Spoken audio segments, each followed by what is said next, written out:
Think back to the closest call of your life, the near miss on the highway, the diagnosis that turned out to be wrong, the moment everything could have ended and didn't. Here's a strange question. What if you only remember the close calls, because those are the only ones you could possibly remember? What if, in some real and testable sense, you never actually experience your own final moment? It sounds impossible. It sounds like mysticism, but follow the physics and the neuroscience honestly, and you arrive at one of the strangest, best documented truths about being alive. You have only ever experienced one thing, a continuous, unbroken present, and there are serious reasons to think that is all you ever will. Start with something nobody disputes. You never experience the past or the future directly. Psychologists call the slice of time you actually live in the specious present, a concept William James described in 1890. Modern research puts that window at roughly 2 to 3 seconds. Everything you call your life, every memory, every plan, is assembled inside that tiny moving window. Your sense of a continuous self is stitched together, moment by moment, by a brain that never stops editing. Now add the physics. In 1957, a Princeton graduate student named Hugh Everett III published an idea that physics has never managed to kill. In the journal Reviews of Modern Physics, he proposed that the equations of quantum mechanics should be taken completely literally. No collapse, no special role for the observer. When a quantum event can go two ways, the universe does not choose. It branches. Both outcomes happen, each in its own world, and a version of you continues in each one. His advisor was John Archibald Wheeler, the man who worked with Einstein and Bohr, and even Wheeler could not disprove it. The idea was ignored for 13 years, until physicist Bryce DeWitt revived it in Physics Today in 1970 and gave it the name we use now: the many worlds interpretation. Today, it's not fringe among physicists. In repeated surveys, 15 to 18% of working physicists call it their preferred interpretation of quantum mechanics. No interpretation commands a majority. The deepest question in physics, what actually happens when something is measured, remains wide open. And here's where it gets unsettling. If the universe really branches, then somewhere in the mathematics is a thought experiment that physicists call quantum suicide. The idea appeared in print in the 1980s in books by Ewan Squires and roboticist Hans Moravec, and was formalized in 1998 by cosmologist Max Tegmark in the journal Fortschritte der Physik. Imagine a quantum device wired to a lethal trigger, firing on a quantum coin flip. In the ordinary view, you might die. In Everett's view, the universe splits. In one branch, you die. In the other, you survive. And here's the twist. From the inside, your experience can only continue in the branch where you are alive. Death in the branch where it happens is something only other people ever observe. Push that logic to its limit and you get quantum immortality. Every fatal event, every possible ending, quietly splits reality. And your subjective experience, the only thing you ever actually have, threads forward through the branches, where you survive. Other people watch you leave. You never do. Before you book eternity, the physicists themselves will stop you, and this is where intellectual honesty matters. Max Tegmark, the man who formalized the thought experiment, is its most famous critic. Real death, he points out, is not a clean quantum coin flip. It is slow, classical, and gradual. There is no branch where a dying brain stays coherent. Physicist David Deutsch, many worlds' most passionate defender, says, quantum immortality requires an extra assumption that he suspects is false. And the philosophers who study probability in branching universes, from David Papineau to Sean Carroll's collaborators, have shown the logic has deep, unresolved holes. Even in a many worlds universe, aging is not a quantum event. Your cells do not flip coins. So the honest verdict is this: Quantum immortality is not a promise.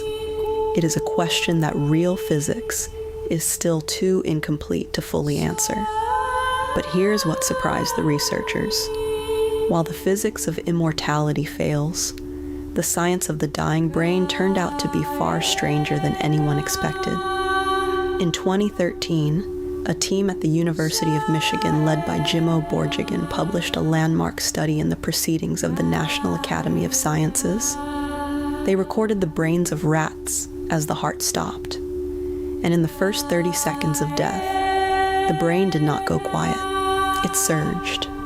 Highly synchronized gamma waves, the kind associated with conscious processing, spiked past waking levels. Then in 2022, doctors in Vancouver recorded, for the first time in history, the continuous brain activity of a human being at the exact moment of death.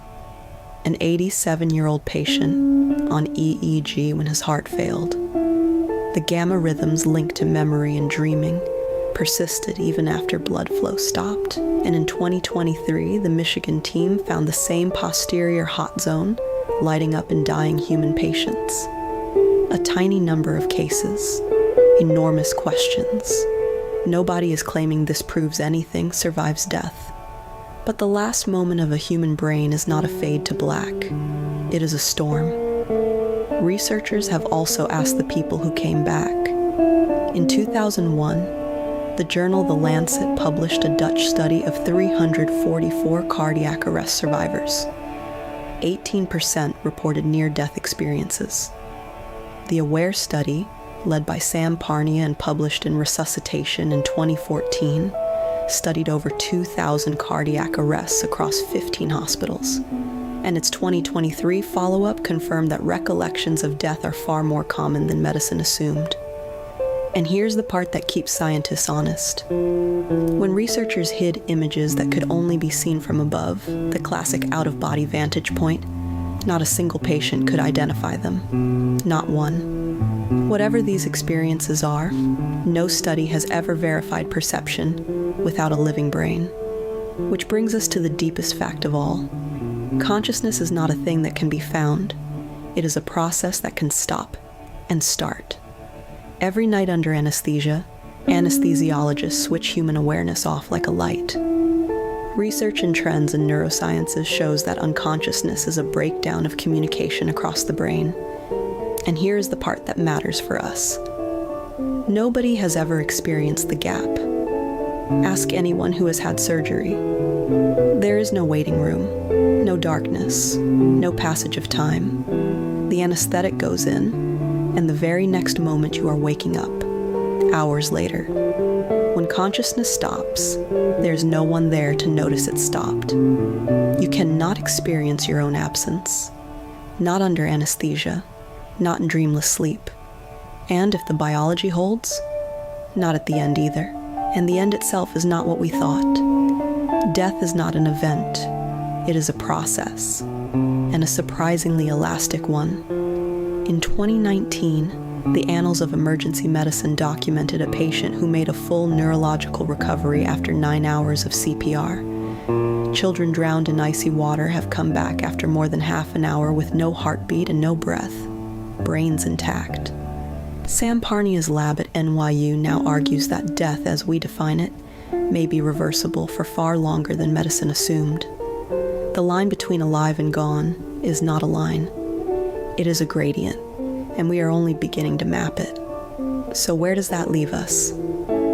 Put the pieces together, honestly. The physics says the universe may branch, and the verdict on immortality is still out. The neuroscience says the dying brain is more active than we ever imagined, and that consciousness has never once been found without a living brain behind it. And the phenomenology, the one thing you can verify right now without any laboratory, says this. You have never experienced anything but now.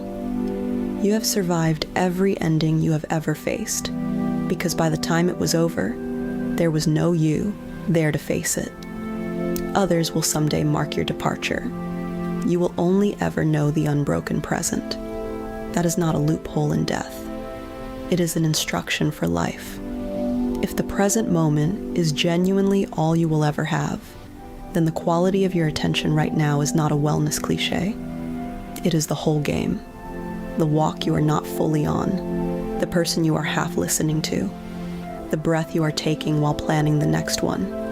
Physics cannot promise you more time, but the science of your own experience can teach you to inhabit the time you are in. Like this video, subscribe to the Science of Wellness, and share it with someone who could use a reason to be fully here, now. Your support keeps this channel asking the questions that matter most.